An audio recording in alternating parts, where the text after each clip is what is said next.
बिस्मिल्लाहिर्रहमानिर्रहीम अस्सलाम वालेकुम। आज की इस वीडियो में हम डिस्कस करेंगे व्हाट इज़ ड्राइंग्स के अकाउंटिंग में ड्राइंग से क्या मुराद है। लेकिन वीडियो स्टार्ट करने से पहले अगर आपने हमारे चैनल को सब्सक्राइब नहीं किया जल्दी से सब्सक्राइब कर ले और साथ में बेल आइकन भी प्रेस कर दे ताकि आपको हमारी लेटेस्ट वीडियो की नोटिफिकेशन मिलती रहे।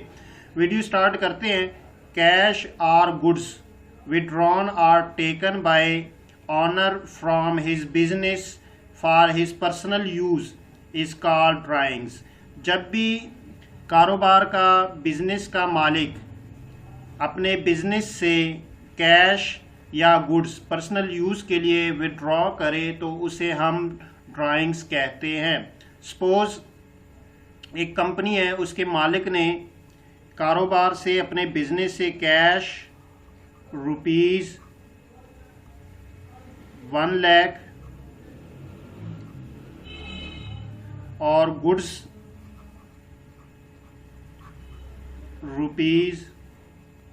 ₹50,000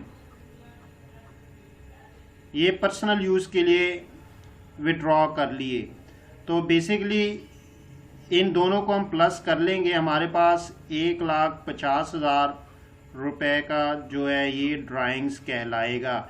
क्योंकि ये बिजनेस के मालिक ने अपने कारोबार से 1,50,000 रुपए की, जिसमें गुड्स और कैश इंक्लूड है, ये पर्सनल यूज़ के लिए कारोबार से लिए हैं, तो इसलिए हम इसे ड्राइंग्स कहेंगे। और जब भी आप बैलेंस शीट को प्रिपेयर करेंगे तो जो आपकी कैपिटल साइड है उसमें से आप कैपिटल में से ड्राइंग जो है उसको माइनस कर लेंगे।